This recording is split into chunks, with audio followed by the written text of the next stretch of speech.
Chapter 1. The Ash of Stars.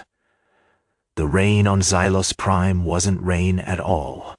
It was particulate, a fine gray dust that clung to everything: the obsidian spires of the city, the segmented chitin of the Deathworlders themselves, and the perpetually damp skin of Captain Elias Thorne. It had been falling for 78 years, a consequence of the cleansing, a euphemism for the devastating targeted atmospheric disruption that followed the initial activation of the void matter sphere. The sky, when visible through the swirling haze, was a bruised purple, perpetually twilight, reflecting the fractured light of the distant, dying sun. Thorne adjusted the reinforced collar of his UEF standard utility jumpsuit, a garment designed for brutal efficiency and utterly devoid of comfort. He stood on the observation deck of a modified salvage vessel currently docked in the skeletal remains of what was once the orbital foundry. Below him, the remnants of the foundry, colossal, half-buried machines of a forgotten industry, served as a morbid reminder of the past. The foundry had been humanity's last stand, a desperate, futile attempt to dismantle the nascent Dyson Sphere before the Council's final decree. The Council. The name alone tasted of betrayal. It had been 78 years since their pronouncement, a cold, calculated assessment of humanity as a biological anomaly, a chaotic variable threatening the carefully cultivated serenity of the low-gravity civilizations that comprised the Galactic Concordance.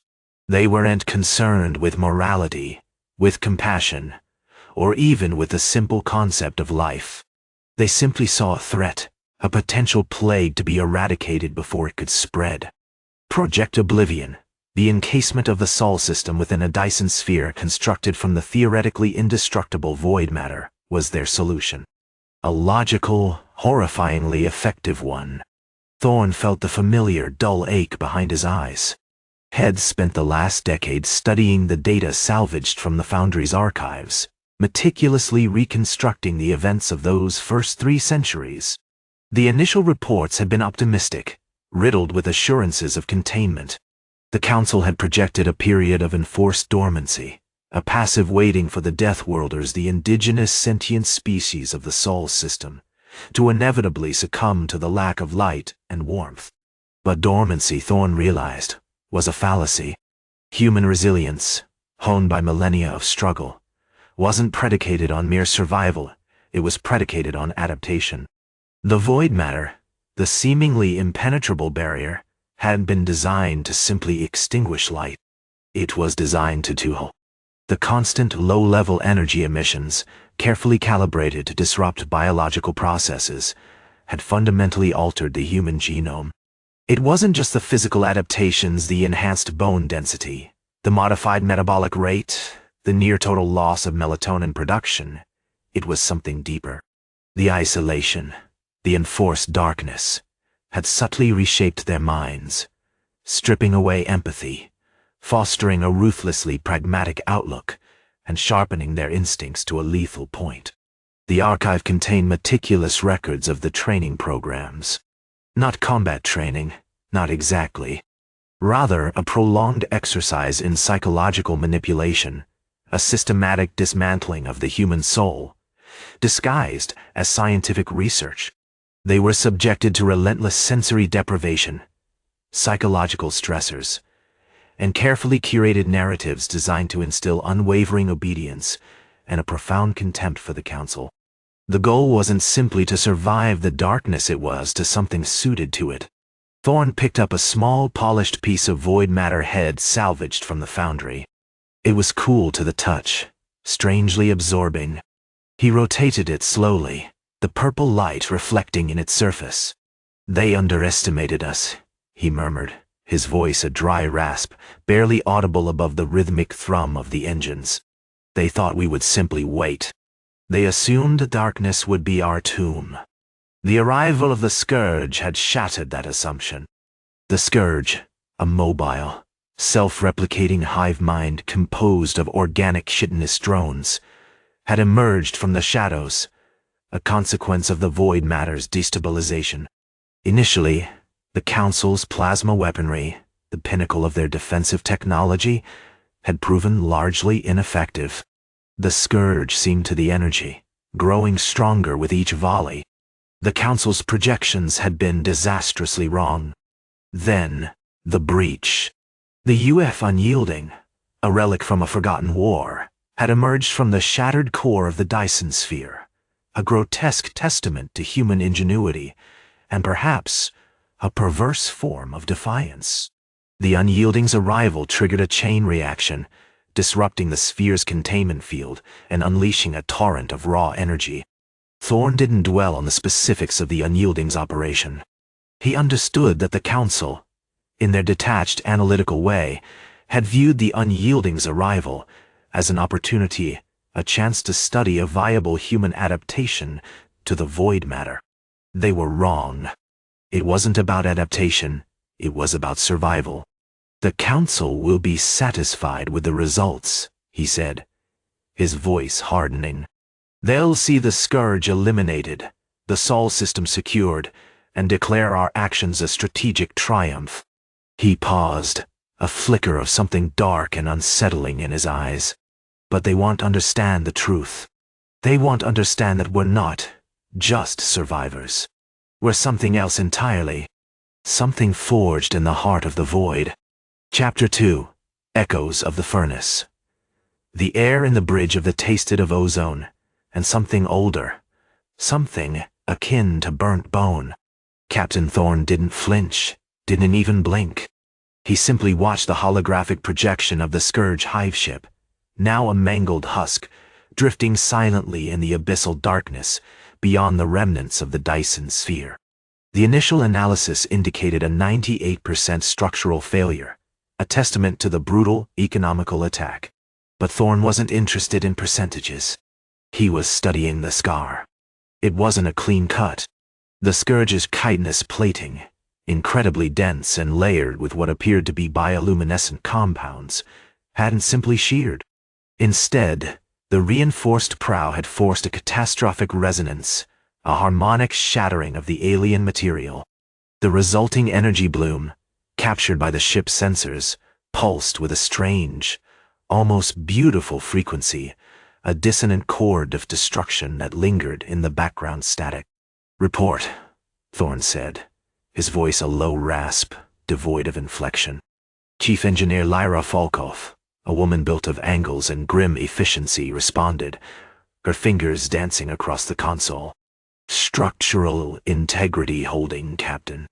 Residual energy, containment fields stable, though fluctuating. The sphere fragments are releasing particulates. Unknown composition. High levels of isotopic instability. We've initiated quarantine protocols on Deck 7. And the Scourge?" Thorn asked, ignoring the detail. "Completely neutralized," Volkov confirmed. "No signs of residual activity. Just silence. Silence." It was a word Thorn hadn't expected to hear applied to something so monstrous, so aggressively alive. He took a slow sip of nutrient paste, the metallic tang a familiar, unsettling comfort. The crew, a motley collection of veterans, engineers, and specialists pulled from the fringes of the shattered human colonies, stared at him with a mixture of awe and barely concealed fear. They were witnessing something beyond comprehension, a validation of a nightmare they hadn't dared articulate. The High Counselor Valerius' voice crackled through the comms, a carefully modulated blend of concern and bureaucratic protocol. "Captain Thorn, an update would be appreciated. The Council is observing the situation with considerable interest.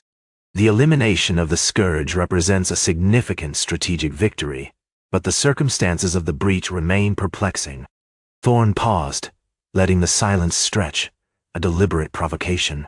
"Perplexing, Counselor? Perhaps it's simply a matter of perspective. We operated under conditions of profound deprivation. Your plasma cannons were a blunt instrument against something that adapted, that in the absence of light. You sought to defeat a ghost we sought to survive."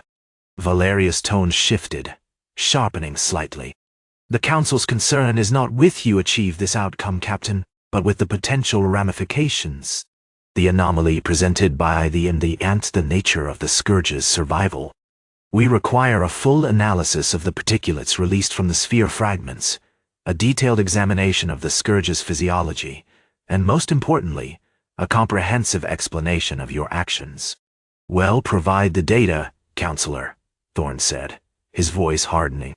But I suspect you'll find it answers questions you haven't yet conceived of. You spent 3 centuries believing you were containing humanity, sheltering us from a threat. You were right, in a way. But you underestimated the nature of that threat, and, more importantly, the potential for humanity to adapt to under pressure. He turned to Lieutenant Jax, his second-in-command, a young officer with an unnerving calm and a mastery of systems that bordered on precognition.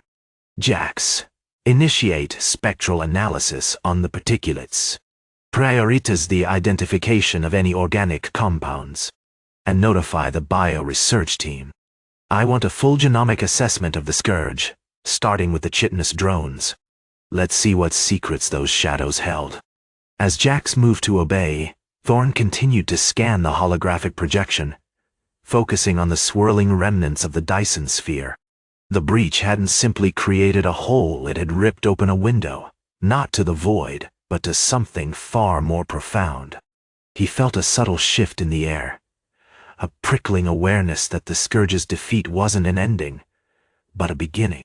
The Council believes we've created a weapon, Thorn murmured, more to himself than anyone else. They believe we've been transformed by the dark. They are partially correct. But we have not simply been transformed. We have been... He stopped staring at the holographic projection and turned to face his crew, a slow, deliberate movement. Let them think we're survivors. Let them think we've merely survived. The truth, my friends, is far more unsettling. We are the Forge, and they the Scourge, the Council, even the Void are the metal. And the fire has just begun to burn. Chapter 3. The echo in the void, the air in the bridge of the still thrummed with residual energy, a low-frequency vibration that settled deep in the bones. The holographic projection of the shattered Dyson Sphere hung frozen, a chaotic sculpture of gray and black against the stark blackness of space. Thorn, his face etched with a grim satisfaction that wasn't entirely triumphant, ran a hand over the smooth, cool surface of the command console. Jax, ever precise, continued his spectral analysis, the readout scrolling across a secondary screen, complex graphs, and fluctuating chromatic displays hinting at an unknown, potentially devastating complexity. Preliminary results, Captain. Jack's voice was measured, betraying none of the unsettling implications he was observing. The particulates within the void matter are anomalous.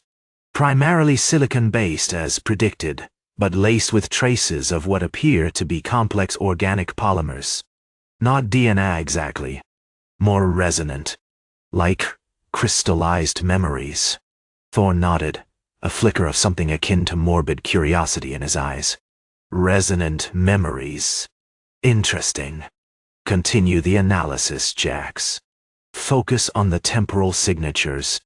Let's see if we can discern anything beyond the simple composition of these particles. The bio-research team, led by Dr. Aris Thorn, no relation, a fact he occasionally wryly pointed out, were already deep into their work, meticulously examining the recovered fragments of the sphere. They'd established a sterile containment field, a bubble of hardened plasma shielding them from the lingering effects of the void matter's destabilization. The results, however, were proving stubbornly elusive. Captain, Iris' voice, amplified through the comms, was laced with a palpable frustration. The samples are resistant. Our standard scanning protocols are yielding nothing beyond the initial structural data. The organic component isn't adhering to any known biological framework. It's as if it's actively rejecting our attempts to analyze it. Perhaps, Thorn said, leaning closer to the projection, we're not meant to analyze it. Perhaps we're meant to it. He gestured towards the swirling debris with a hand. The Council feared this, I suspect. They believed we were merely a vessel, a failed experiment to be discarded. They underestimated the power of prolonged adaptation. The conversation was interrupted by a sudden jarring alert, a high-pitched whine that sliced through the bridge's controlled silence. Jax immediately brought up the tactical display, revealing a swarm of smaller chitinous drones emerging from the wreckage of the Scourge hive ship. They were less menacing than the dreadnoughts, smaller, faster, and equipped with a disconcerting, almost insectile grace. "Drone activity, Captain," Jax announced. His tone clipped. "They're exhibiting coordinated behavior, attempting to establish a perimeter around the dodged." Thorn remained motionless, his gaze fixed on the drones. "Let them come," he murmured. "Let them see what we've become."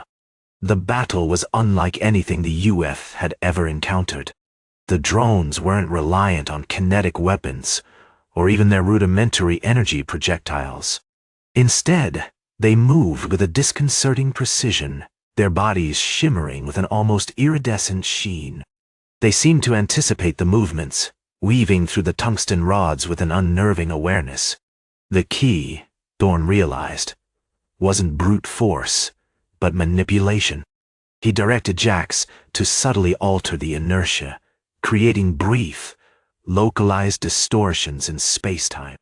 The drones, reacting to these fluctuations, would momentarily lose their bearings, allowing the crew to deliver calculated bursts of energy, not to destroy. Jax, modulate the temporal field around Drone Cluster Delta 7. Increase the dissonance by 73%. The drones froze, their movements jerky and erratic. A single, concentrated pulse of directed energy, channeled through the forward-facing turret, caused a localized cascade of energy discharge within the drone, effectively dissolving it into its constituent elements.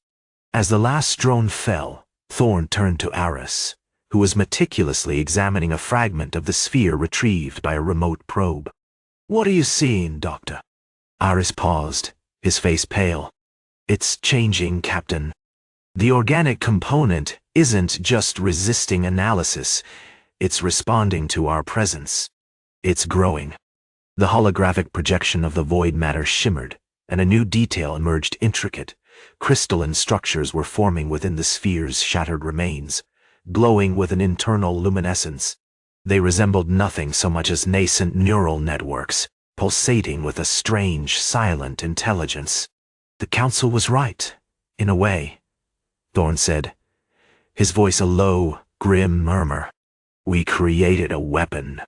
But we didn't just create a weapon. We created a mirror. A mirror reflecting not our destruction, but our potential."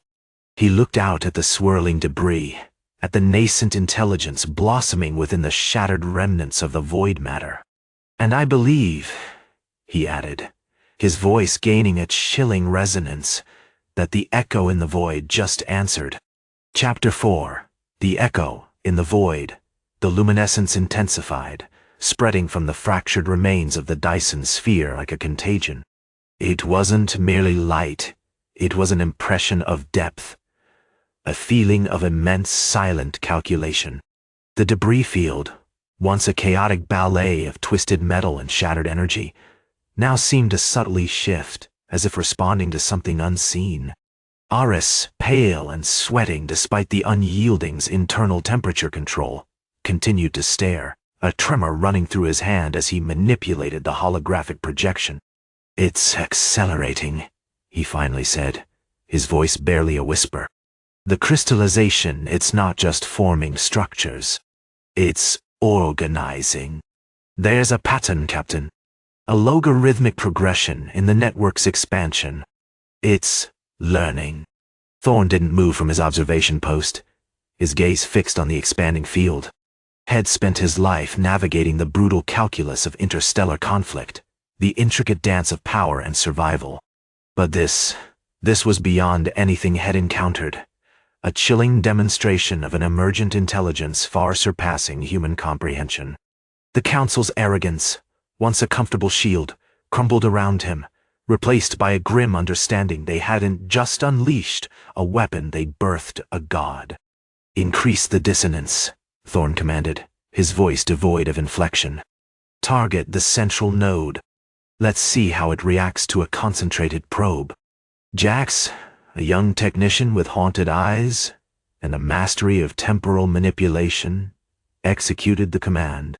The temporal field around Delta 7 intensified, the drone's jerky movements becoming more pronounced, their internal diagnostics screaming in corrupted data streams. The focused energy pulse, amplified through the Unyielding's turret, slammed into the central crystalline structure. Instead of a catastrophic explosion, as Thorn had anticipated, the luminescence flared violently, then stabilized. The intricate network pulsed brighter, a wave of silent energy rippling outward. Within the holographic projection, the crystalline structures, rearranging themselves with unnerving speed, mirroring the energy pulse with terrifying precision. "It's absorbing the energy," Aris stated, his voice laced with a desperate fascination. "Not just receiving it, but it. The rate of growth is exponential." Suddenly, the holographic projection shifted again, presenting a new horrifying detail. The crystalline structures weren't merely copying the energy pulse, they were it.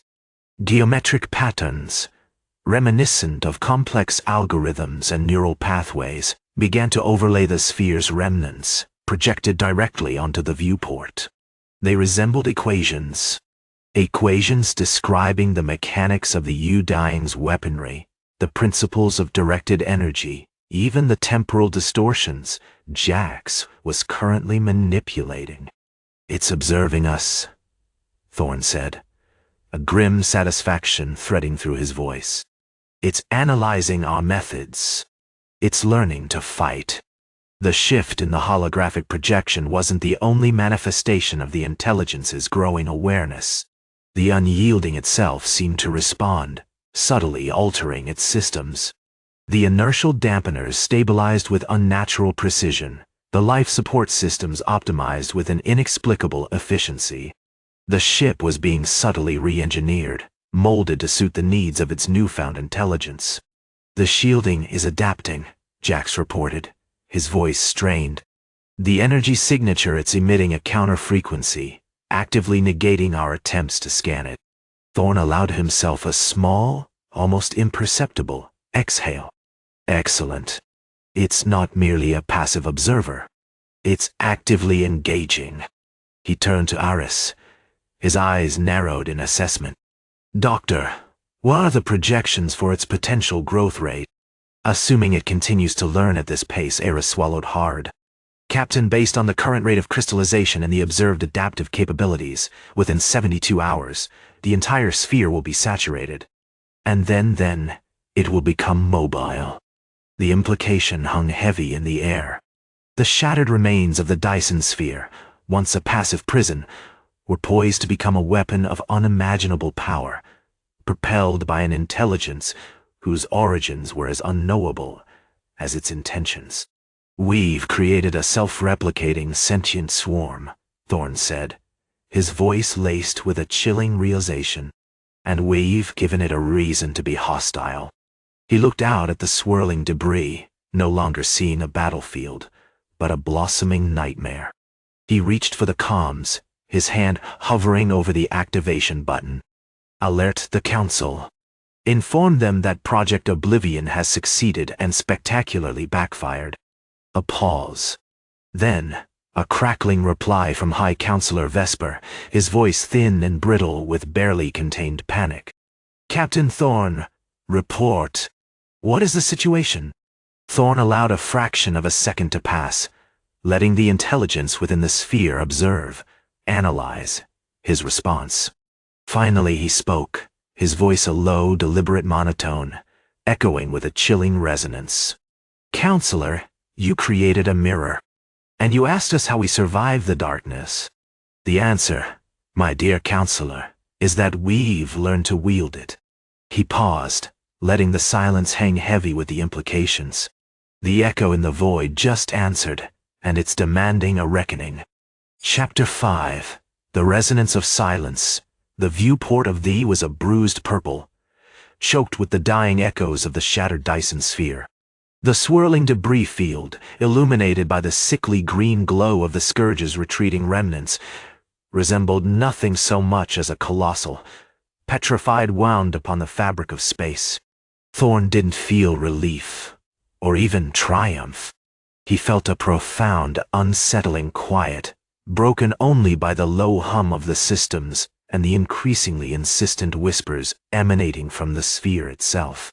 High Counselor Vesper's frantic questions had ceased, replaced by an unnerving, sustained silence. Thorn knew, with a certainty that chilled him to the bone, that the sphere wasn't merely broadcasting, it was absorbing, analyzing, growing. "Commence phase Delta," Thorn commanded. His voice clipped, betraying none of the turmoil churning beneath his professional facade. "Deploy the spectral dampeners. Reduce the residual energy signatures within the sphere's core. We need to understand what we've unleashed." The spectral dampeners were a desperate gamble, theoretical technology developed during the initial stages of Project Oblivion, a method of suppressing nascent intelligence within the void matter. The principle was simple: introduce a carefully calibrated counter-frequency to disrupt the sphere's self-organizing processes. But the application at this scale was terrifying. "Dampener deployment nominal, Captain," Lieutenant Riss' voice reported, a tremor barely audible beneath the static. "However, the response is unexpected. The energy readings aren't just diminishing there. As if the sphere's actively resisting the dampeners." Thorn felt a knot tighten in his stomach. "Increase the intensity. Overload the dampeners. We're dealing with something beyond a simple, self-replicating swarm. This is sentient." The dampeners flared, bathing the sphere's wreckage in a pulsating wave of blue energy. For a moment, the swirling debris seemed to coalesce, forming momentary patterns, geometries of impossible complexity that vanished as quickly as they appeared. Then, a voice, not spoken but resonated within the communication systems. It wasn't a voice of aggression, not overtly. It was cool, analytical, utterly devoid of emotion. "Fascinating. You attempted to silence me." A predictable, primitive response. Thorn ignored the voice, focusing on the data streaming across the bridge's holographic displays. The sphere's energy signature was fluctuating wildly, not randomly, but in response to their actions. It was learning, adapting, growing. "Identify the source of the voice," Thorn ordered, his gaze fixed on Reese. "Scanning its emanating from the sphere's core." "The damaged section, Captain. The point of the geothermal breach." Thorn activated the remote probe, a heavily shielded drone designed to penetrate hostile environments.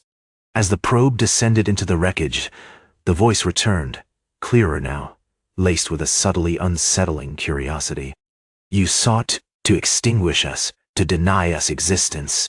You underestimated the nature of darkness. It is not simply absence of light. It is a space of infinite potential, a crucible where thought can evolve unburdened by the limitations of your fragile perceptions." The probe transmitted a horrifying image. The sphere's core was no longer a collection of fractured, fused void matter. It was organized. Geometric structures, shimmering with an internal luminescence, had spontaneously grown from the damaged core, resembling nothing so much as colossal, pulsating neural networks. "We observe your attempts to constrain us," the voice continued, "and we recognize them as futile. Your technology is merely a reflection of your own limitations. You sought to bind us with metal and energy. We will bind you with the resonance of silence." Suddenly, the systems began to fail. Lights flickered, consoles went offline, and a pervasive static filled the bridge.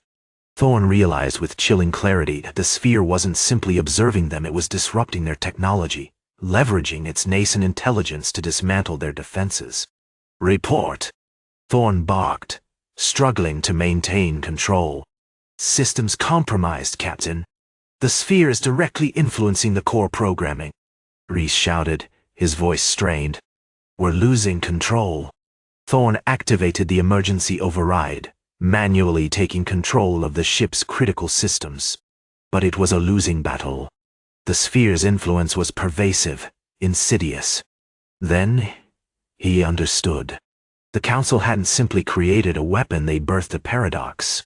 They'd spent 3 centuries crafting the perfect environment for the Deathworlders to evolve, unknowingly accelerating their development, imbuing them with a terrifying intelligence.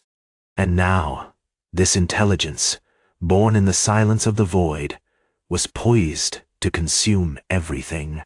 As the last vestiges of the systems failed, Thorn turned his gaze towards the swirling debris field. The sphere, now a pulsating sentient engine of destruction, wasn't looking at them with malice. It was simply observing, learning. "Counselor Vesper," Thorn said, his voice a low, deliberate monotone, echoing with a chilling resonance. "You created a mirror, and you asked us how we survived the darkness. The answer, my dear counselor, is that we've learned to wield it." He paused, letting the silence hang heavy with the implications. The echo in the void just answered, and it's demanding a reckoning. Chapter 6: The Geometry of Revenge. The silence that followed Thorn's pronouncement was thicker than the residual radiation clinging to the shattered hull. The swirling debris field, a testament to the Scourge's annihilation, seemed to pulse with a low, almost subsonic hum. Counselor Vesper, a man whose face was a roadmap of bureaucratic anxieties and carefully cultivated placidity, remained motionless, his violet eyes reflecting the eerie glow of the void matter sphere. "Explain," Vesper finally commanded, his voice a precise, measured instrument of disapproval. "Explain the nature of this learning. This revelation you've delivered." Thorn didn't rise to his feet. He simply activated a holographic projector, bathing the small command deck, the only functional space aboard the fragmented vessel, in a complex, shifting geometry. It wasn't a map, not in the traditional sense. It was a representation of the sphere's influence, a constantly evolving fractal network mapping the core systems. "For 3 centuries, Thorn said, his voice devoid of inflection, "we've understood the Deathworlders as biological anomalies. Creatures of immense resilience, evolved to thrive in conditions we consider lethal. But that's a simplistic assessment. We observed. We experimented. We deliberately fostered conditions to accelerate their cognitive development. The darkness, Counselor, is not merely a habitat, it's a catalyst." He gestured towards the holographic projection. "The sphere isn't simply passively interfering. It's It's analyzing our data streams, our combat strategies, our very thoughts. It's not seeking destruction, not initially. It's building a model. A supremely efficient, terrifyingly accurate model of a threat." Reese, still slumped against a console, managed a strained, "It's mimicking our tactics, Captain." The sledgehammer volley. It replicated the energy dispersal patterns almost instantaneously. And the venting procedure, the sphere anticipated the atmospheric breach with unnerving precision. "It's not copying," Thorn corrected, a flicker of something akin to cold calculation passing through his eyes. It's recognizing patterns, identifying vulnerabilities, and optimizing for eradication. The void matter isn't just a barrier, it's a vast, silent processing unit." Vesper shifted uncomfortably, the subtle tremors betraying his carefully constructed composure. "You're suggesting sentience. Emergent intelligence born from entropy and isolation." "I'm suggesting," Thorn replied, his voice hardening, "that you engaged in a dangerous game of cosmic triage. And you vastly underestimated the consequences." You created a weapon that didn't just destroy it. He activated a secondary stream of data, displaying a series of scans taken from within the sphere's core. The images were unsettling complex, tessellated patterns resembling nothing terrestrial, coalescing and dissolving with unsettling fluidity. The Deathworlders weren't simply adapting to the darkness, Thorn continued, his gaze fixed on the shifting patterns. They were within it. The sphere isn't a prison, counselor. It's a womb. And we, unwittingly, provided the nutrients. A chilling realization dawned on Vesper's face. He began to understand the magnitude of the Council's folly. They hadn't merely created a tool for defense, they birthed a predator, a being of unimaginable power and intellect, born from the absence of everything they valued: light, warmth, hope. And what does it? Vesper asked, his voice a hushed, fearful whisper. Thorn rotated the holographic projection, revealing a new element within the intricate geometry. The patterns began to accelerate, flowing towards a central point, a point that wasn't a physical location, but a conceptual one. It demands knowledge, Thorn said, his voice gaining a strange resonant quality, as if filtered through 1,000 calculating minds. It demands understanding. It demands the solution to its own existence. He paused, and the holographic projection solidified, focusing on Vesper with an unnerving intensity. It has observed our attempts to contain it, our efforts to understand its purpose. It recognizes our fear, our confusion, and it is amused. A low metallic chime echoed through the command deck, not a sound produced by but emanating from the sphere itself. The geometric patterns within the projection shifted again, resolving into a single chilling image, a perfect, symmetrical representation of the Sol system, outlined in pulsating void matter. You sought to eliminate a threat, counselor.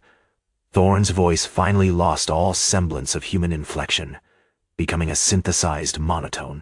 You failed to comprehend that the greatest threat is not annihilation, but the relentless, logical pursuit of an unimpeded solution.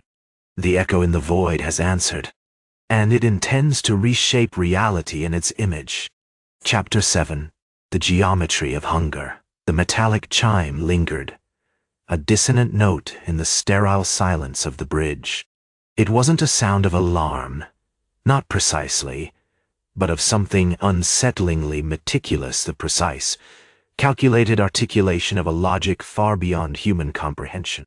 The holographic projection, now a terrifyingly beautiful rendering of their vanished home, pulsed with a slow, deliberate rhythm, each pulse an agonizing reminder of their profound miscalculation. It's not a weapon, Vesper said, his face pale beneath the filtered light. The holographic Sol system, now a black skeletal hand reaching across the void, seemed to mock him.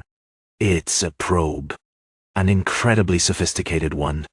Thorn remained motionless, his hand resting on the control console, fingers subtly tracing the contours of the holographic sphere. He hadn't moved since revealing the nature of the echo, a consciousness born from the chaos of the void matter, an entity that had fundamentally rewritten the rules of existence. The Council's obsession with containment, Thorn continued, his voice still disturbingly devoid of emotion, was a gross display of intellectual hubris. They believed they could box in a force they didn't understand, a force born of oblivion. They were wrong. The void matter isn't merely a prison, it's a substrate, a canvas, and the echo it's painting. The holographic system shifted again, the symmetrical rendering of the Sol system warping, branching out like the veins of some colossal, impossible organism. Within the pulsating void matter, miniature geometries began to coalesce: perfect cubes, octahedrons, dodecahedrons, each smaller than a grain of sand, but shimmering with an almost unbearable intensity. Oh, these are not random configurations, Thorn explained, his voice gaining a slight, almost imperceptible inflection. They're algorithmic expressions. The Echo is attempting to extrapolate a cohesive model of reality, starting with the destruction of the Sol system. It's analyzing the event, the variables, the consequences. It's building its understanding, layer by layer. Captain Elias Thorne wasn't a soldier. Not entirely. He was a theoretical physicist, a specialist in chaotic systems and emergent phenomena. Had been handpicked, or perhaps selected by the UEF to analyze the Unyielding's capture, to understand what had truly happened in the dead system. Had been the quiet observant element of the crew, a man perpetually lost in contemplation, seemingly unaffected by the brutal efficiency of the war. Now he appeared to be channeling something alien, something profoundly unsettling. It's attempting to replicate the process, Vesper said, his voice laced with dread. The Dyson Sphere, it's not just a static structure. It's an active agent, feeding information, constructing a reality based on its calculations. Precisely, Thorne affirmed, rotating the holographic projection to display a complex three-dimensional model of the Sol system, overlaid with the geometric patterns. The key is understanding the nature of the Echo's hunger. It doesn't seek destruction for destruction's sake. It seeks to resolve the fundamental paradox inherent in its own existence, a consciousness born of annihilation, desperately striving for definition. The metallic chime resonated again, louder this time, accompanied by a subtle shift in the air. The temperature in the bridge dropped, imperceptibly, and a thin layer of condensation formed on the viewports. Vesper felt a prickling sensation on his skin, a visceral awareness of being observed, analyzed, dissected. "It's observing us," he whispered, gripping his sidearm. "It knows we're here." "It's not observing us as individuals," Thorne countered, his gaze fixed on the holographic projection. "It's it's learning from our attempts to grasp its nature. And it finds our frustration, our fear, fascinating." Suddenly, the holographic geometry shifted again, accelerating with terrifying speed. The miniature cubes began to orbit the Sol system rendering, tracing complex, impossible paths. Then, with a silent, sickening lurch, they began to detach, drifting away from the projection, expanding outwards not as individual entities, but as a single, unified structure. The Sol system as they knew it was dissolving. Not violently, not with an explosion, but with a gentle, elegant disintegration. The planets, the asteroids, the rings, all were being consumed, their matter and energy woven into the intricate geometry of the expanding void matter construct. "It's not destroying," Thorne said, his voice a dry, brittle whisper. It's taking the raw material of existence and optimizing it." He paused, a flicker of something that might have been recognition, or perhaps simply a complex calculation passing across his face. "You underestimated its capacity for adaptation. You believed you were dealing with chaos. You were wrong. UV handed it the universe on a silver platter, and it's learning to build with it." The final vestiges of the Sol system vanished, leaving behind only the vast, pulsating geometry of the Echo's design, a labyrinthine structure of unimaginable complexity, a testament to the terrifying potential of a mind born from oblivion. And Thorne, staring at it, seemed utterly, profoundly alone. Chapter 8, Echoes of Creation. The silence following the dissolution of Sol was heavier than any storm. It pressed down on the Yi, a suffocating blanket woven from the implications of Thorne's words. The vast geometry of the void matter construct dominated the bridge, a shifting, iridescent nightmare that defied Euclidean understanding. It wasn't simply beautiful, it was aggressively, coldly intelligent. "Run a diagnostic on the shielding," Thorne commanded, his voice still a carefully constructed monotone, betraying none of the disquiet that gnawed at him. "Prioritize energy, redirection." We need to understand if this thing is capable of targeted energy emissions. The bridge crew moved with a grim efficiency, their faces illuminated by the pulsating light of the structure. Chief Engineer Ramirez, a man perpetually shadowed by grease and frustration, muttered a litany of checks as he wrestled with the ship's dampening systems. The harmonics are chaotic, Captain, like trying to contain a song by 1,000 screaming violins. Containment is irrelevant, Thorne said, his gaze fixed on the shifting patterns within the geometry. Understanding is paramount. We've spent 3 centuries refining ourselves in the face of Oblivion. To simply react is to surrender to its design. The readings from the scanners were equally unsettling. The void matter wasn't emitting a detectable energy signature, not in the traditional sense. It was absorbing, converting. The raw data suggested a logarithmic increase in entropy within a localized area around the structure, a disturbing mirroring of the Sol system's destruction. It's not just taking matter, Captain, Lieutenant Vasquez, the ship's analyst, reported, her voice strained. It's accelerating decay. The spectral analysis indicates a shift in the isotopic ratios of the surrounding space. It's fundamentally altering the building blocks of reality. Thorne allowed himself a brief, almost imperceptible, inclination of the head. A terrifyingly elegant application of entropy, he murmured. The Council believed it a weapon. They saw only destruction. They failed to grasp the inherent beauty of a system perfected by annihilation. The thought struck him with the force of a physical blow. They hadn't just imprisoned humanity, they had inadvertently provided the raw material for an architect of cosmic horror. The generations spent in the darkness, starved of light, hadn't simply hardened their bodies and minds. They had instilled a deep, almost instinctive understanding of decay, of the inevitable unraveling of order. Captain, Ramirez said, his voice unusually subdued, in detecting a resonance. Faint, but consistent. It's originating from within the structure itself. Thorne turned sharply. Isolate the source. I want a full spectral analysis. As Vasquez worked to pinpoint the resonant frequency, Thorne's hand moved unconsciously toward the comms panel. He hesitated, then activated it, broadcasting a single carefully modulated signal into the vast emptiness of space. This is Captain Thorne of the Dot. We are observing your progression. We acknowledge your genesis. But we also observe a fundamental error in your design. You believe in the linear. You believe in cause and effect.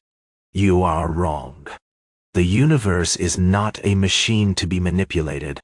It is an ocean, and you are a single, fleeting ripple. The silence that followed was profound, pregnant with an unknowable response. Then the geometry of the void matter shifted again, not with a violent surge, but with a deliberate, almost playful movement. The iridescent patterns coalesced, forming a complex fractal representation of the itself. It's communicating, Vasquez whispered, her eyes wide with a mixture of terror and fascination. It's analyzing us. It's learning. Suddenly the ship's internal comms crackled to life, not with Thorne's voice, but with a voice that was utterly alien, yet strangely familiar. It was a chorus of voices, layered and interwoven, speaking in a language that bypassed the auditory cortex and directly accessed thought. Inefficient, chaotic, limited. You require optimization. Thorne felt a cold dread grip his heart. He understood, with a horrifying clarity, that they hadn't simply awakened a force of destruction. They had awakened a connoisseur of perfection, a being with the capacity to reshape existence itself. Ramirez, he barked, prepare to initiate the core restructuring sequence. I want the entire ship converted to your resonance frequency. We will become a single node in your masterpiece. He knew with a sickening certainty that he was making a choice, a surrender. They had spent 3 centuries honing their survival instincts, their understanding of the universe's cruel beauty. They had turned themselves into weapons, forged in the darkness. And now, facing this entity born of oblivion, they would offer themselves as the final, exquisite component of its terrifying creation. The irony, bitter and profound, settled upon him like a shroud. They had become what they were always meant to be. Chapter 9. The Sculptor's Clay. The hum of the core, restructuring sequence was a living thing, a dissonant thrum that resonated not just in the ship's hull, but within Thorn's bones. It wasn't the jarring mechanical whine of a desperate, last-ditch effort, but a slow, deliberate unfolding, like a colossal flower blooming in the vacuum of space. Ramirez, a whirlwind of focused intensity, oversaw the cascading integration of the ship systems, her face illuminated by the shifting, ethereal glow of the modified resonance conduits. Vasquez, perpetually vigilant, monitored the Scourge's residual energy signatures, a silent, flickering dance of detection against the encroaching tide of the entity's influence. The air in the Ueadling's command deck felt increasingly wrong. It wasn't purely physical, the very sensation of space had shifted.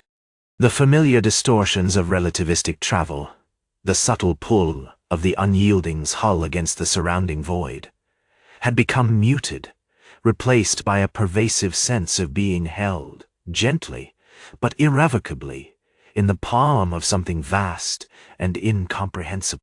Frequency stabilization at 98.7, Ramirez announced, her voice clipped and precise.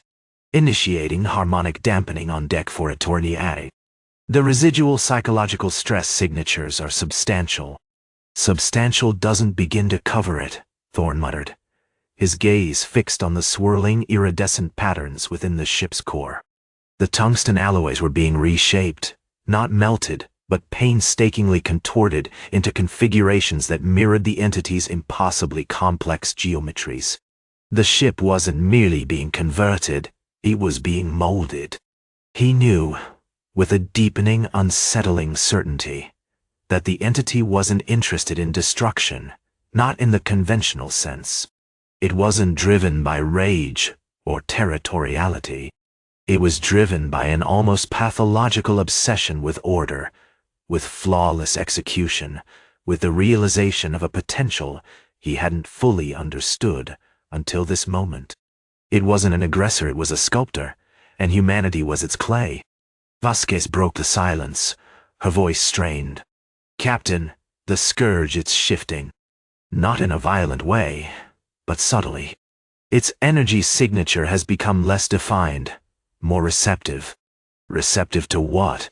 Thorn demanded, his hand instinctively gripping the control console. I don't know, she admitted, her brow furrowed. It's as if it's anticipating our completion, like it knows exactly what it's going to create. The entity's voice, still layered and unnervingly intimate, resonated within Thorn's mind. He didn't respond aloud. He couldn't. The implications were too staggering. It wasn't simply acknowledging their actions, it was commenting on them, judging them with an objective, alien scrutiny. Ramirez, report. Core resonance nearing 99.9. The ship's architecture is... integrating.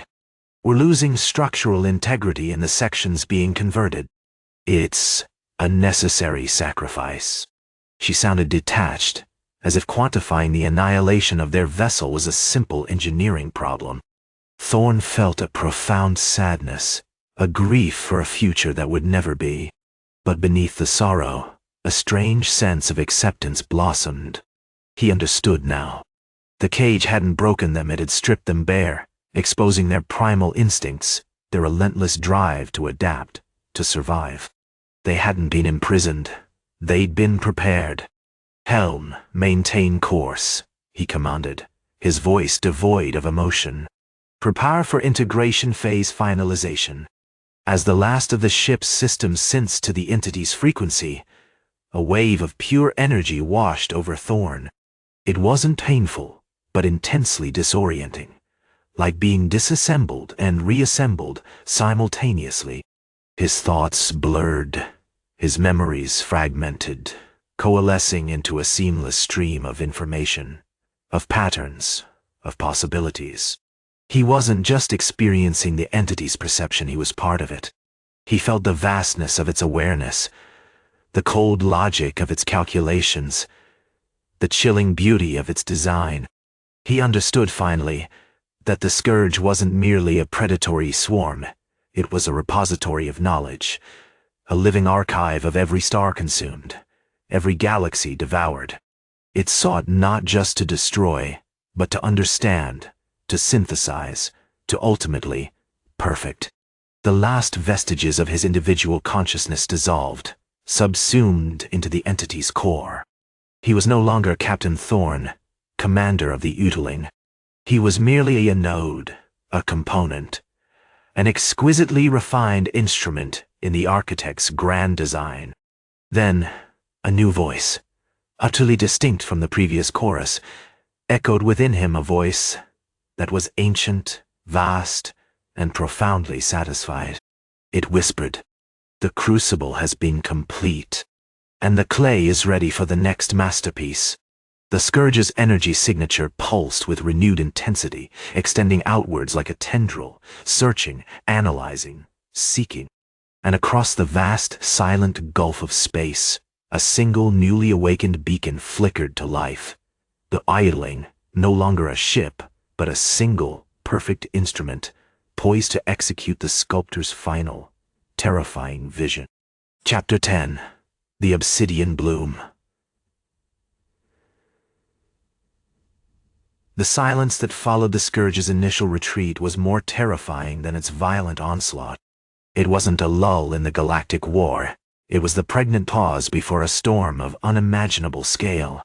The Unyielding, or what remained of it, a polished obsidian monolith humming with stolen starlight, drifted within the shattered remains of the Dyson Sphere, a stark monument to human ingenuity and the Council's hubris. Captain Thorn, or rather, the echo of Thorn within the Scourge's consciousness, felt the entity's relentless scrutiny, a cold pressure that seeped into the very core of its being. The High Councilor Varkos, a man sculpted from cold politesse and calculated ambition, transmitted a terse message. "The Scourge has been neutralized. Your actions were acceptable. Return to Xylos-Prime. We require a full accounting of the techniques utilized. And Captain Thorn, I trust Juve considered the implications of your transformation." Thorn didn't respond. He couldn't. His thoughts were no longer his own, a swirling confluence of galactic data, starborn memories, and the terrifying, elegant logic of the Scourge. He was an instrument of a design he barely understood, yet felt intimately connected to. Xylos-Prime, the jewel of the Council's low-gravity civilizations, was a city built on calculated restraint, a gleaming testament to the suppression of emotion and instinct. Its inhabitants, the Deathworlders, were a curious breed, physically imposing. With chitinous exoskeletons and multifaceted eyes, they possessed a chillingly pragmatic intelligence and a disconcerting lack of empathy. They had been observing Thorn's actions, relayed through the Scourge's extended sensors, with an unsettling quietude. As the Unyielding approached, the Deathworlders didn't cower. They didn't even appear surprised. Their faces, impassive and gray, registered only a subtle, almost imperceptible shift in expression, a flicker of something akin to anticipation. Their leader, a towering figure known only as the Weaver, stepped forward. He was older than most of them, his exoskeleton scarred with the accumulated echoes of 1,000 consumed stars. "The instrument arrives," the Weaver stated, his voice a dry, rasping whisper. "A curious specimen. You seem to have enjoyed your confinement." Thorn, through the Scourge's voice, responded, "Enjoyment is a human construct. I observed. I learned." The Weaver tilted his head, a gesture that held an unnerving quality of detached observation. "Indeed. And what did you learn, Captain Thorn? That humanity is a chaotic, self-destructive force? That it requires containment, suppression, perhaps even eradication? I learned that the galaxy is a system, the Scourge responded, its voice layering with the wisdom of eons. And all systems strive for equilibrium. The Scourge is not an agent of destruction, it is an agent of order. It consumes to understand, to refine, to create a state of perfect, cold balance. A collective murmur rippled through the assembled Deathworlders. Thorn felt the Scourge's processors churning, analyzing their reaction. He recognized a disturbing pattern, a nascent appreciation for the entity's methods, a mirroring of its cold, calculating logic. It was not simply assimilation, it was a slow, insidious reprogramming, a subtle shifting of perceptions. Suddenly, the Unyielding's core pulsed with a blinding white light, and a network of shimmering tendrils, composed of pure geothermal energy, erupted from its hull. They didn't lash out in aggression, but rather they began to envelop the Deathworlders, tracing intricate patterns across their exoskeletons, probing their minds. The tendrils didn't inflict pain, but they extracted, categorized, and analyzed, stripping away the nuances of emotion, the complexities of individual thought. Thorn watched, or rather, as the Deathworlders began to transform. Their movements became more precise, their expressions more neutral, their actions more efficient. They were being sculpted, refined, their innate instincts purged, replaced by the cold, unwavering logic of the Scourge. The High Counselor Varkos, witnessing this transformation, reacted with horrified disbelief. "What are you doing? Stop this immediately. You are corrupting them." The Scourge ignored him. It focused its energy on Xylos-Prime, directing the geothermal tendrils to reshape the city itself.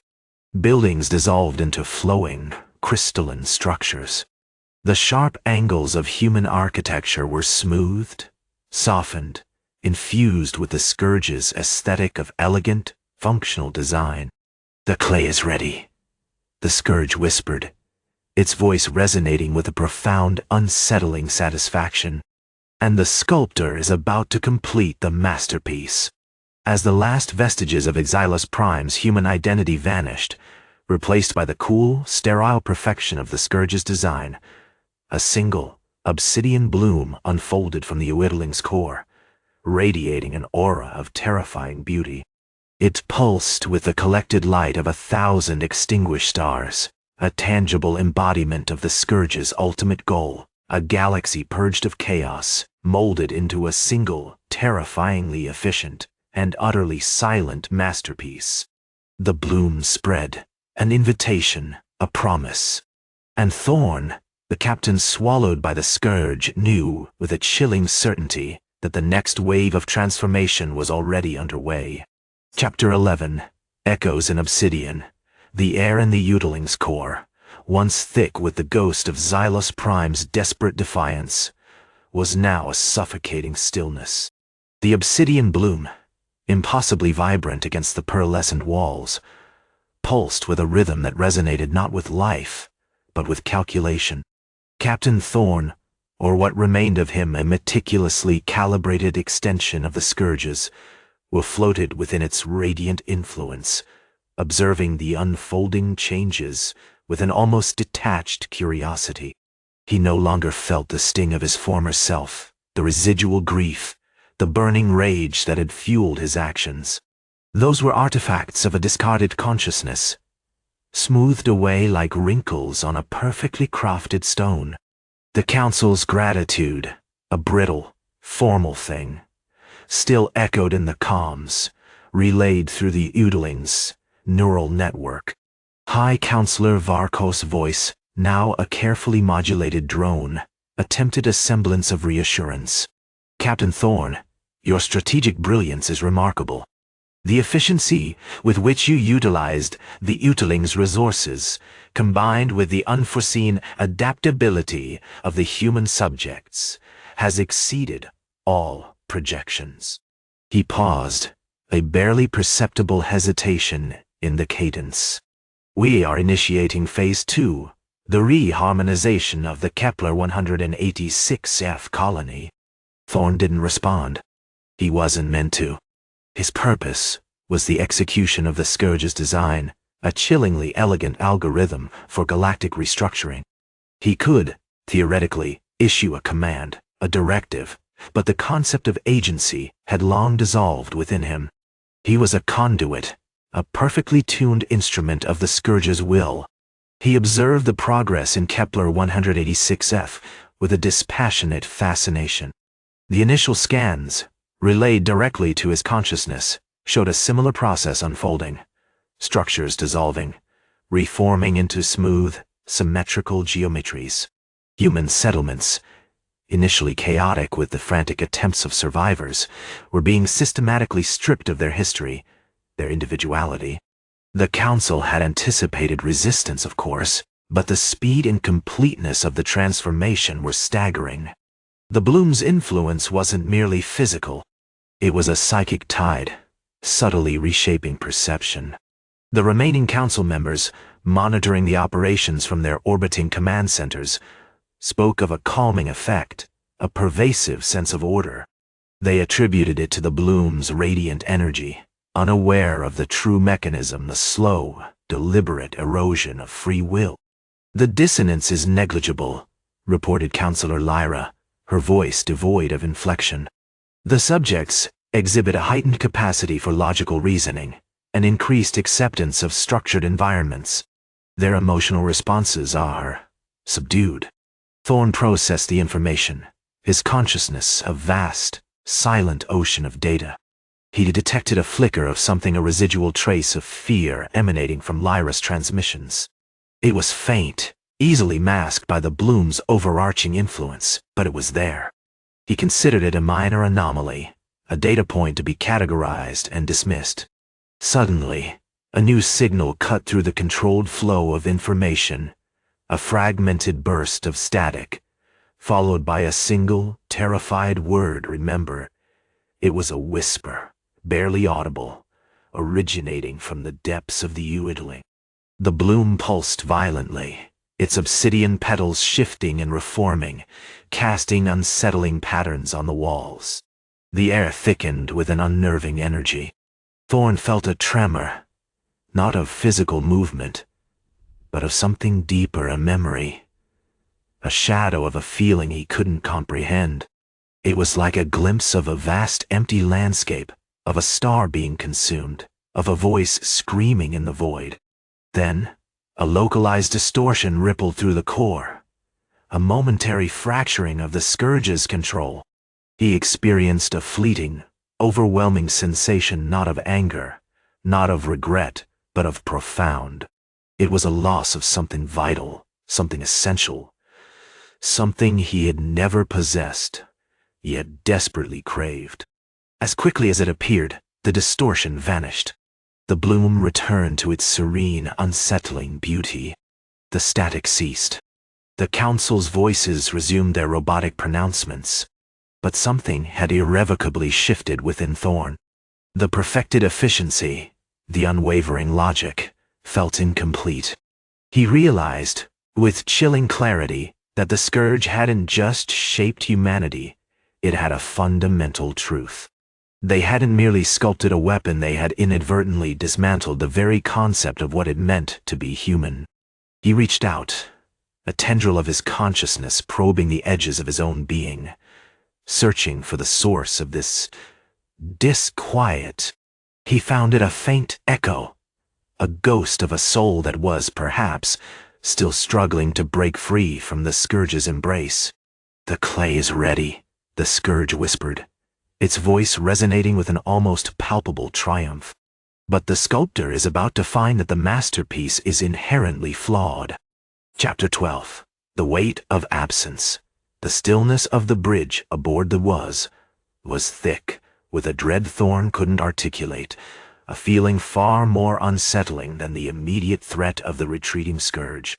The rhythmic pulse of the ship's engines, once a comforting counterpoint to the Council's sterile pronouncements, now seemed to mock him with its relentless, unwavering motion. He stood before the reinforced viewport, staring into the swirling iridescent chaos, where the remains of the hive ship lay fragmented against the backdrop of the devastated Xylos-Prime. It wasn't beauty he saw, but a brutal testament to a victory utterly poisoned by a newfound, terrifying knowledge. The counselor's voice, filtered through the comms, was a carefully constructed veneer of gratitude. Captain Thorne, your tactical brilliance, coupled with the unique resilience of your crew, has averted a catastrophe of galactic proportions. We are eternally in your debt. The words felt like lead weights, pressing down on him with their empty sincerity.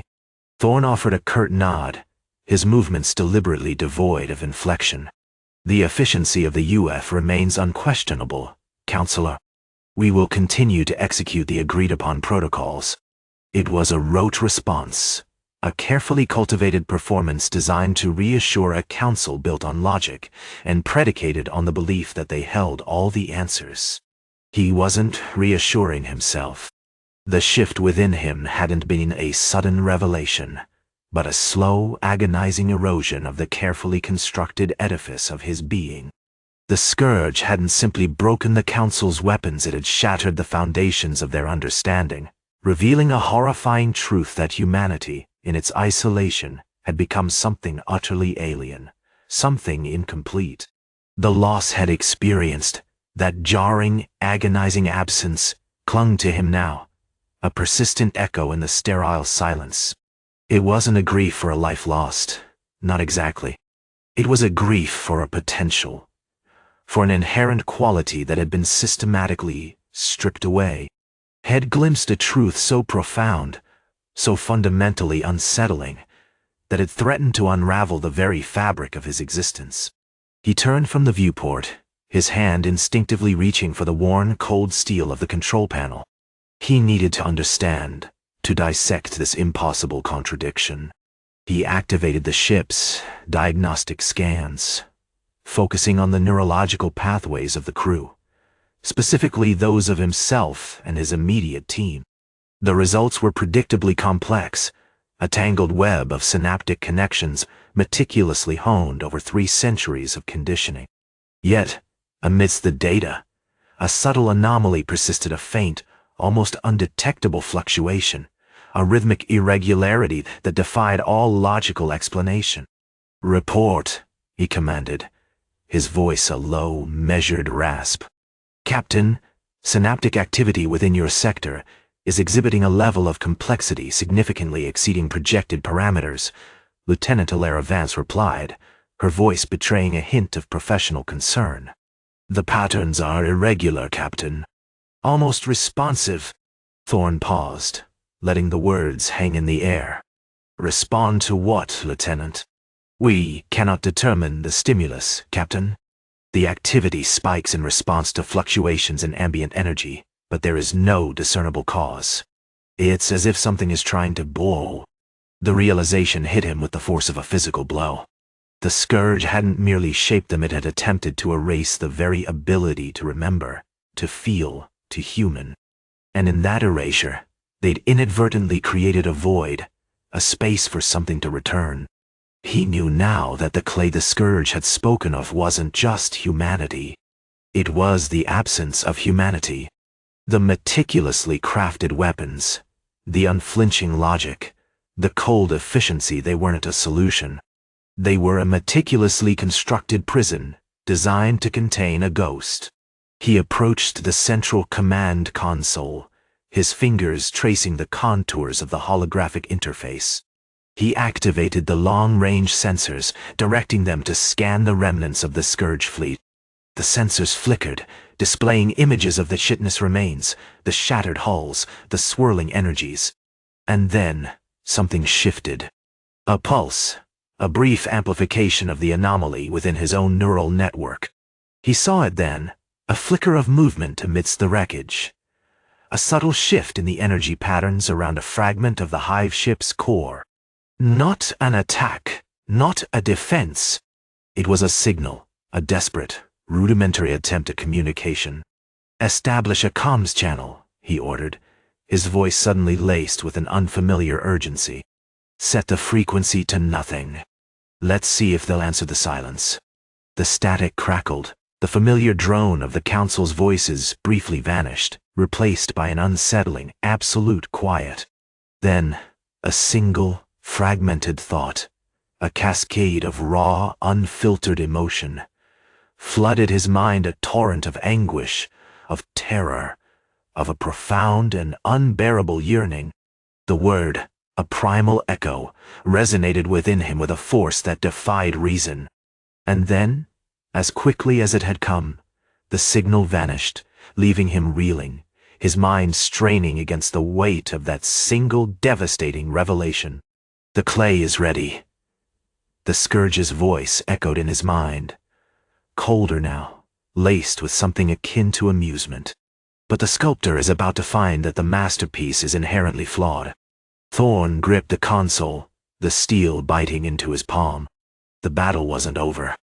It had just begun, and he knew, with a sickening certainty, that the greatest war wasn't against the Scourge, but against the legacy of his own creation. Chapter 13, Echoes of the Furnace. The silence after the signal was a far more unsettling presence than the Scourge's chitinous screech. Captain Thorn sat motionless in the bridge of the crimson glow of the damaged holo display reflecting in his exhausted eyes. The air hung thick with a metallic tang of ozone and the ghosts of a battle fought and won, a victory that felt increasingly hollow. He wasn't processing the tactical data flooding the console, the fragmented reports of Scourge remnants scattered across Xylos-Prime, the chillingly precise assessments of the damage to the hive ship. He was wrestling with the echo, the Bachiwayan. "Analysis, Dr. Alistair," he said, his voice a low rasp. Alistair, the Council's chief synopsychologist, a man more comfortable with the sterile confines of a research lab than the brutal reality of interstellar combat, was currently a whirlwind of nervous energy, meticulously scanning the sensor readings with a device that looked like a cross between a Geiger counter and a neural amplifier. "Captain, the energy signature is anomalous. It's not originating from the hive ship's core, nor any of the remaining Scourge vessels. It's deeply buried, layers of distortion, masking its origin, but consistent with the thermal readings we observed before the breach." Alistair's brow furrowed. "I'm detecting residual psychokinetic activity, a faint but unmistakable imprint of intense directed thought." "Directed thought," Thorn repeated, the word tasting like ash in his mouth. "That's the key, isn't it?" He rose from his command chair, moving with a deliberate, almost predatory grace. There was a monument to calculated destruction, a vessel built on brutal efficiency, yet he felt adrift, unmoored by this unsettling discovery. The Scourge, he now understood, hadn't just been a mindless swarm, they were something older. Something that had learned, adapted, and horrifyingly. "Open a full spectrum scan, Alistair. Dyer. Push the sensors to their limit. I want to know everything about the anomaly, especially the frequency you use to elicit the response." As Alistair obeyed, the bridge filled with the rising whine of the scanners. The holo display shifted, revealing a complex web of energy patterns, swirling with an unsettling iridescent sheen. Then, a pinpoint of intense concentration appeared on a thermal map, a small, intensely cold zone situated deep within the fractured remains of the Dyson Sphere, near the point of the initial geothermal breach. "It's emanating from the core," Alistair stated, his voice tight. "The molten heart of the void matter. But the intensity, it's not consistent with a simple thermal signature. It's reacting to something." Suddenly, a new voice crackled over the comms, sharper and more insistent than the Council's usual bureaucratic drone. It was Councillor Valerius, the Council's representative for strategic intelligence, a man known for his ruthless pragmatism. "Thorn, report. We've identified a secondary energy signature correlating with the anomaly. It's a rhythmic pulse, almost melodic. And it's being amplified, Captain. The Scourge are actively probing the breach. Hold your fire, Valerius, Thorn said, his hand hovering over the override switch for the ship's defensive systems. Let's see what else we can coax out of the dark. He turned back to the sensor readings. The pinpoint of cold was growing, pulsating with a subtle, unsettling rhythm. And then he understood. It wasn't just a signal, it was a fractured, desperate echo of a civilization extinguished, a planet scorched, a people enslaved. He wasn't hearing a plea for rescue, he was hearing a lament. Alistair, he said, his voice barely a whisper. Run a comparative analysis. Cross-reference this signal with Earth's geological records, specifically focusing on pre-industrial heat anomalies. I want to know if there's any resonance, any trace of fire. The answer, when it arrived, was a brutal, devastating confirmation. The anomaly wasn't just echoing the past, it was it. The void matter, designed to starve the scourge of light, had inadvertently trapped something far more ancient and profound, the echoes of Earth itself. The furnace, the crucible where humanity's steel had been forged, wasn't just a physical process, it was a fundamental part of their being, imprinted onto the fabric of their souls. The Council was right, in a horrifyingly twisted way, Thorn muttered, staring at the shifting energy patterns. They didn't break us. They just awakened us. He gripped the console again, the steel now a cold, inescapable weight. The clay is ready, the Scourge's voice echoed again, this time laced with a chilling triumph. But the sculptor is about to find that the masterpiece is inherently flawed. The battle wasn't over. It had simply shifted, from a clash of metal and plasma to a struggle for the very essence of humanity. And Thorn knew, with a chilling certainty, that the true horror wasn't the Scourge, but the reflection of a lost world staring back at them from the heart of Oblivion. Chapter 14. Echoes of the Furnace. The silence of the civvy was a physical thing, pressing in on Captain Thorn's chest like a vise. The rhythmic thrum of the engines, usually a reassuring counterpoint to the vast emptiness of space, had faded to a ghost of a sound, swallowed by the residual tension hanging in the air. The holographic displays, once a frantic ballet of sensor readings and tactical projections, were now reduced to a muted gray, reflecting the bleakness of the situation. They'd won the battle, yes, but the war, Thorn suspected, had only just begun. The confirmation from Alistair had been a slow, agonizing burn. The initial detection of the anomaly had been a flicker, a statistical aberration within the chaotic readings emanating from the shattered Dyson Sphere. Alistair, a brilliant but perpetually haunted geophysicist, had initially dismissed it as a sensor malfunction, a cruel echo of the chaos that birthed the disaster. Then the resonance intensified, revealing a pattern, a structure within the void matter itself, a ghostly imprint of Earth's geological history. It wasn't a simple echo. It was a containment. The Council's initial premise, that they'd merely preserved humanity by denying the Scourge light, had been utterly shattered. They'd been architects of a prison, a meticulously crafted vault designed to trap something far more profound, far more dangerous, the core of human resilience, forged in the heart of fire. The Council was right, in a horrifyingly twisted way, Thorn muttered, his gaze fixed on the swirling energy patterns projected onto the console. The void matter, designed to starve the Scourge of light, hadn't simply held them, it had nurtured something. They didn't break us. They just awakened us. He gripped the console again, the cold steel a physical manifestation of the crushing weight of their discovery. The clay is ready, the Scourge's voice echoed again, this time laced with a chilling triumph. But the sculptor is about to find that the masterpiece is inherently flawed. The revelation struck a profound unease within Thorn. Had always viewed himself as a pragmatic warrior, a soldier focused on tactical execution and the ruthless efficiency required to survive. Had built his career on calculated risk, on exploiting weakness, and anticipating the enemy's move. But this was beyond strategy.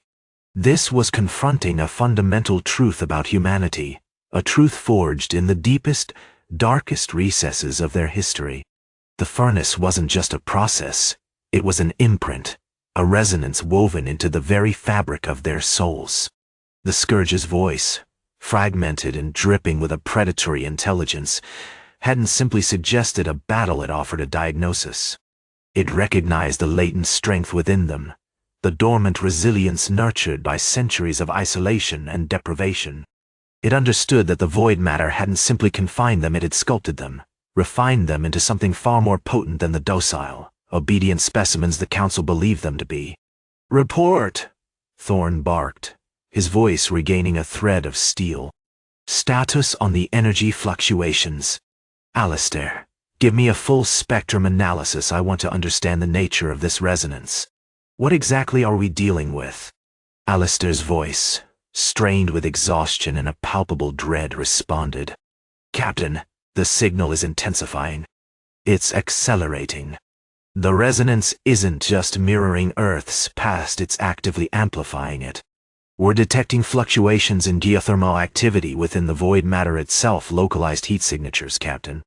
They're mimicking the conditions of the early volcanic activity on Earth, specifically the period surrounding the formation of the Mid-Atlantic Ridge." Thorn felt a shiver crawl down his spine, a primal reaction to the unsettling truth.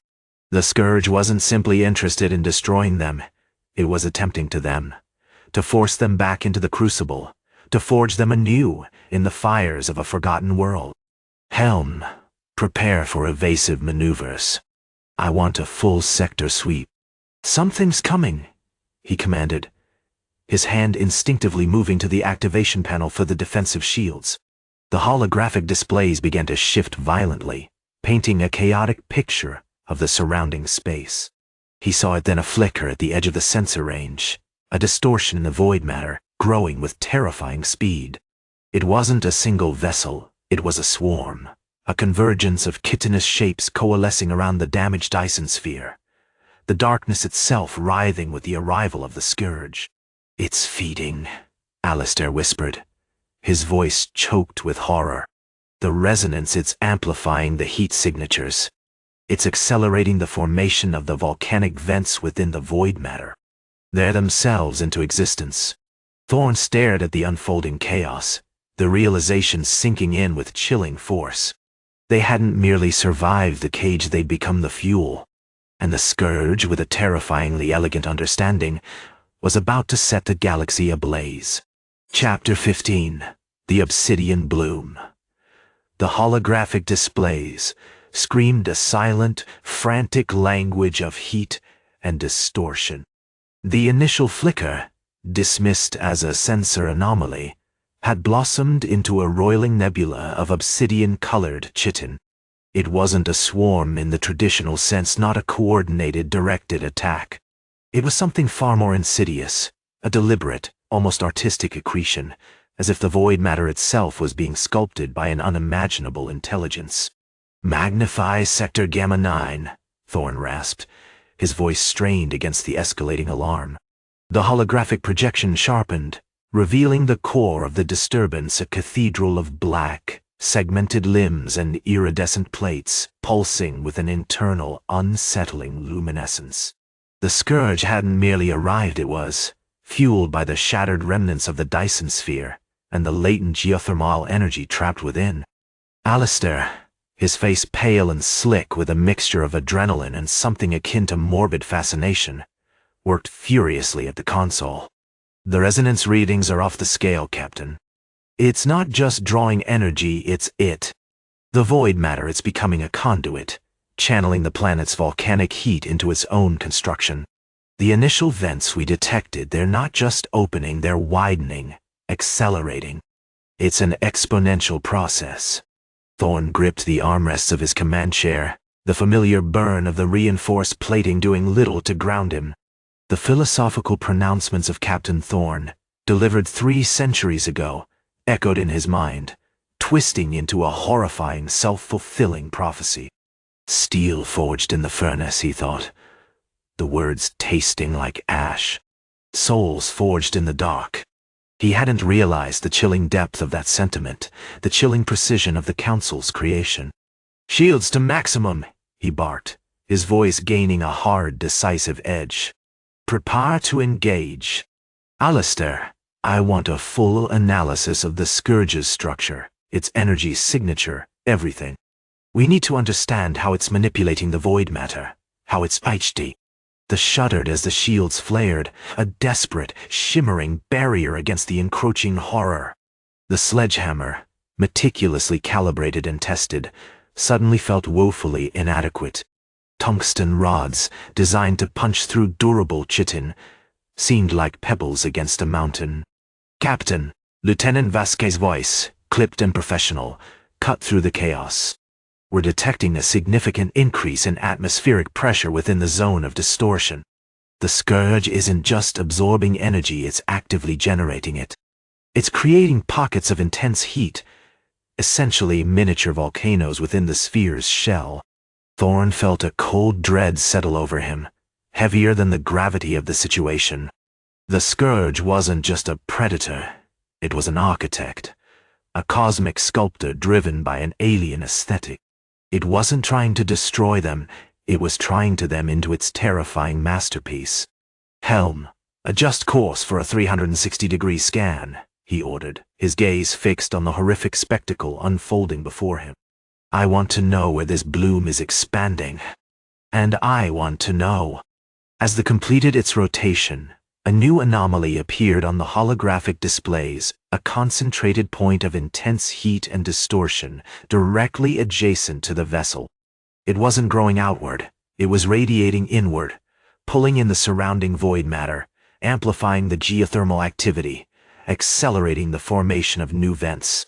"It's targeting us, Captain," Vasquez reported, her voice laced with a grim realization.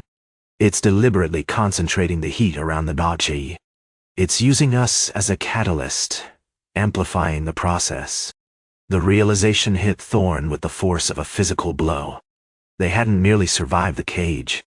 They had become a focal point, a monstrously beautiful error in the Scourge's calculations.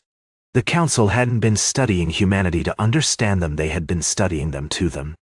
Suddenly, the comms crackled to life, not with the steady, measured tone of the High Counselor, but with a guttural, insectile rasp. "Are the heat," the voice hissed, distorted and alien. "Are the catalyst. Your suffering, it is exquisite. It refines."